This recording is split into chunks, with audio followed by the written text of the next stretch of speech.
I want you to picture something for a second. Imagine you're standing in this sprawling, futuristic city. Okay, I'm picturing it. But it's not built on the ground. It's actually suspended high above an ocean of clouds. Oh, wow. Like a floating city. Yeah, exactly. But, the most incredible part isn't that it's floating. It's the sheer mechanics of what's keeping it in the sky. Right. Because the city isn't running on solar power or nuclear fusion or coal. It is powered entirely by human emotion. Wait, literally? Literally. Your hopes, your daily frustrations, your hidden desires, your sudden bursts of inspiration, all of that invisible, messy human feeling is fed into a central grid. That is wild. I know, right? And that is what keeps the streetlights on and the protective shields humming. It's a staggering visual, honestly. And I mean, It forces you to immediately reconsider your own internal power grid. Yeah. Because the emotions we usually just, brush off as passing moods suddenly become tangible fuel. Okay, let's unpack this, because that image is basically the beating heart of our deep dive today. It really is. We're pulling from this remarkably creative set of sources. We're looking at the astrological forecast for the week of June 22nd through the 28th, 2026. Right, which was put together by Tarot, by High C, spelled H-I-C, pronounced High C. Exactly. But High C didn't just, hand us a standard star chart with a list of dates. He paired the cosmic weather with this really rich, allegorical sci-fi story. Which I love. Yeah, he calls it a StoryScope, and it's set in that exact floating city I just described, which is named Aurelian. Which, by the way, serves as just a brilliant pedagogical tool. How so? Well, astrological transits can feel incredibly abstract to a lot of people, what does it actually mean for you? But the source uses Aurelian to give us a physical three-dimensional map of how these cosmic currents push and pull at our daily psychology. Yeah, it makes it so real, and our mission today is to use that map. We are going to explore how this week's massive astrological alignments mirror our own internal resonance engine. Right, the resonance engine. That's the machine powering Aurelian in the story. Yes. We need to figure out how you can harness this week's overwhelming buildup of energetic pressure without blowing a fuse. Which is a real risk this week. Totally. Yeah. Because having massive emotional energy without a clear direction is dangerous. It's like trying to power a simple bedside light bulb by plugging it directly into a nuclear reactor. Oh, that's a good way to put it. Right. The grid just isn't designed to handle that level of undirected output. So instead of getting elimination, you just get a meltdown. Or like revving a high-performance sports car while you're stuck in neutral. Yeah. It makes a lot of noise, but ultimately you just burn out the engine. That captures the baseline weather of this week perfectly. I mean, the core philosophy I always try to ground us in is that knowledge only matters when we know how to apply it. And the overarching theme screaming from these sources is that energy itself isn't the problem this week. The volume of power you have is totally fine. Direction is the issue. Direction. We have to learn how to actively steer the reactor. Yeah. So let's start by looking at the invisible pressure building beneath the surface. Because, you can't just jump to the explosion. You have to see the leak first. Exactly. In the StoryScope, we meet a character named Lyra Vale, and she holds the title of Chief Cartographer of Emotional Systems in Aurelian. Which is quite the job title. I'd love that on a business card. But her entire role is to track where the city's emotional power is flowing. And as the week begins, on Thursday, she notices a massive 12% spike in power generation. And the governing council sees this raw data and views it purely as a victory. Oh, they're basically throwing a parade. Counselor Marrow, the guy running the show, is looking at the raw output and telling Lyra, look, citizens are motivated, creativity is up, the engine is stronger than ever, we have more power. Right, he's just looking at the numbers. Yeah, and he completely brushes off her warning that the sheer velocity of this power is becoming deeply erratic. Well, because human beings are conditioned to love the feeling of momentum, right? Yeah, even if we are speeding toward a cliff. Exactly. And astronomically, that erratic undercurrent is perfectly explained by a dual reality occurring in the cosmos on Thursday. We have two major planetary conversations happening simultaneously, pulling us in opposite directions. Okay, lay them out for us. First, we have Venus forming a trine with Saturn. I want to pause on that because Venus and Saturn sound like a really contradictory pairing to me. They definitely can be. Because Venus is the archetype of desire and pleasure and connection, right? While Saturn is the strict taskmaster, it rules boundaries and restriction. So how do those two get along without suffocating each other? The secret lies in the geometry of a trine. Okay. In astrology, a trine means two planets are sitting exactly 120 degrees apart on the wheel, and it is an angle of supreme harmony and frictionless flow. Frictionless flow. Yeah. So when Venus and Saturn connect through a trine, Saturn doesn't crush Venus's desires. It gives them a blueprint. Oh, that makes sense. Right. It favors long-term ambitions, disciplined creativity, and taking tangible responsibility in our relationships and finances. So it's asking, does this desire have substance? Exactly. It's the energy of consistent effort, mattering far more than a flashy performance. That sounds incredibly stabilizing, actually. It is. But the source material makes it clear that we don't get to just enjoy that stability, do we? We don't, because happening at the exact same time, we have the sun in a square aspect with Neptune. And square aspects in astrology always seem to be the source of the drama. Why is that specific shape so volatile? Think of a square as a harsh 90-degree angle. It functions like two speeding cars arriving at a blind intersection at the exact same second. Yikes. Right. Someone has to hit the brakes, or there's going to be a collision. It creates immediate, unavoidable friction. Okay, so what are the two cars in this scenario? The sun represents our core identity and vitality, while Neptune governs illusions, dreams, and the dissolving of boundaries. So when they crash at that 90-degree angle, It causes extreme sensitivity. People start confusing their fantasies with faith. The friction makes reality feel too abrasive, so we project our desperate desires onto situations. We basically convince ourselves that a beautiful mirage is actually an oasis. and we see this exact collision happen in the streets of Aurelian. We really do. So Lyra gets a visit from Orion Thorne, an architect, and he brings her a holographic data prism containing foundational plans. He isn't pitching a casino or some massive monument. He's pitching homes, gardens, protective infrastructure. Which is very grounding. Right, a real settlement meant to last generations. That is pure Venus trine Saturn energy. It has substance. Orion is attempting to channel the energy into something real. But outside of his office, the rest of the city is getting slammed by that Sun Square Neptune intersection crash. It's pure chaos. Yeah, the resonance engine starts amplifying their emotional projections. People are having these intensely vivid illusions. They're literally draining their savings to fund fraudulent spectacle projects. They're abandoning their day-to-day responsibilities to chase these impossible perfect futures. Exactly. The information channels in the city get clogged with wishes instead of actual facts. It is a collective unmooring. The pressure of reality becomes too much, so the citizens just choose the mirage. Now, there is a specific line in the source material describing this chaos that I really have to push back on. Oh, let's hear it. So, as Lyra watches the citizens lose their grip, the text says, and I quote, "Compassion without boundaries became self-destruction." Yes. Wait, isn't being totally selfless supposed to be the ultimate virtue? We're taught from childhood to be compassionate. How can caring too much or hoping too much for someone's potential be framed as a bad astrological trait? What's fascinating here is the psychological distinction the source draws between nurturing and enabling. Okay. Because Sun Square Neptune heavily activates our empathy. We deeply feel the pain of the world. But when Neptune is involved in that tense intersecting square, empathy loses its borders. Oh, I see. Selflessness morphs into martyrdom. You aren't actually helping the other person or solving the situation. You are just sacrificing your own well-being to a fantasy of who they could be. Wow. If you lack boundaries, your compassion drains your internal power grid without fixing a single foundational issue.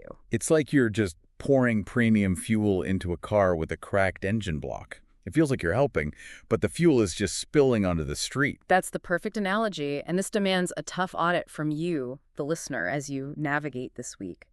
Where is your energy going? Right. Are you putting your effort into building a solid Venus-Saturn foundation, something that requires patience and honesty in facing reality? Or are you pouring your emotional reserves into a beautiful, boundaryless mirage simply because it hurts too much to accept the truth of the situation? We can only live in that Neptune fantasy for so long before the mental pressure demands a physical release. Exactly. The energy has to find a grounding outlet or the system shatters. And this takes us into the next major cosmic shift of the week on Saturday. Right, the astrological landscape shifts significantly when Mars forms a sextile with Jupiter. Okay, let's break that down. Mars is our drive, our action, the archetype of the warrior. And Jupiter is the planet of expansion, higher vision, and philosophical growth. So if a trine is frictionless flow and a square is a car crash, what is a sextile? A sextile is an angle of 60 degrees. It represents an opportunity, but unlike a trine, it requires you to actively reach out and take it. It doesn't just fall into your lap. No, it doesn't. When Mars and Jupiter connect this way, it aligns your daily willpower with your long-term vision. The source is adamant about this transit. The opportunities available to you right now have an expiration date. So act now.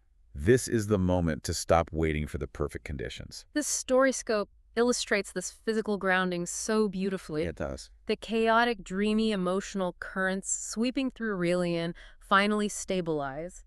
People seem to wake up from that Sun-Neptune haze and they just start doing practical, necessary work. Like families sitting down and settling long-standing disputes instead of avoiding them. Yeah, and builders grabbing their tools and repairing neglected structures. And Orion's settlement, that boring but vital foundational project, suddenly gets the community funding it needs to break ground. The citizens finally put their hands in the dirt. They give the energy a structure. There is a quote from the story capturing this moment that stopped me in my tracks. Which one? Inspiration ignited the spark. Commitment carried the weight. Ah, yes. And here's where it gets really interesting for us, because this energy isn't about the feeling of getting organized. No. It's not about watching a neat garage makeover video, feeling deeply inspired, and then buying 20 matching plastic bins online. We've all been there. Right. But buying the bins is just the spark. This astrological transit is the energy of actually picking up a broom, walking into your freezing, messy garage, and sweeping the floor. It's the unglamorous commitment. Sweeping the floor is how you actually achieve those Jupiter-sized long-term goals. Yeah. If we look at the underlying mechanics of Mars sextile Jupiter, it actively demands patience over panic. It favors loyalty and consistency over dramatic declarations and vague promises. I love that. The source uses a brilliant phrase here. It says, love becomes more convincing when it becomes useful. Useful love. Showing up to do the laundry instead of just writing a poem about it. Showing up to do the work. Pursuing financial growth, creative expansion, or entrepreneurial risks, not by leaping blindly into the void, but by taking purposeful action rooted in genuine reality. But once you build those physical structures, the energy doesn't just dissipate. Right, it doesn't just vanish. It rebounds. It moves upward into the intellectual networks. We pivot from building physical things to trading ideas, and that triggers a massive, explosive shift in communication toward the end of the week, specifically on Sunday. We experience a major planetary ingress. What's an ingress? It's simply when a planet leaves one zodiac sign and crosses the threshold into the next, it changes the environment the planet is operating in. Okay, so who's moving where? Mars, that planet of action, drive, and sometimes aggression, leaves the slow, steady energy it was wallowing in and enters the air sign of Gemini, where it will stay until August 11th. And Gemini rules communication, information exchange, and duality. Exactly. So we're taking the archetype of the warrior, Mars, and placing him in the realm of the intellect and the mouth. Yes. Action becomes verbal. Words become weapons. The battlefield moves from the physical world to the comment section. And the mental velocity picks up exponentially. You get this restless curiosity, the ability to juggle multiple focuses at once. You can slice through confusion with a single, well-placed sentence. But there's a catch. A big one. The source issues a stark warning about this transit.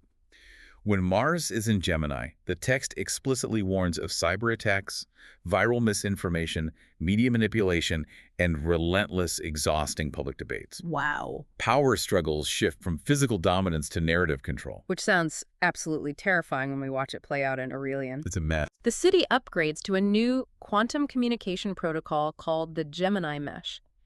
And suddenly, information is traveling at the speed of light. Everyone has something to say, and they can broadcast it instantly to millions of people. And chaos erupts. Complete chaos.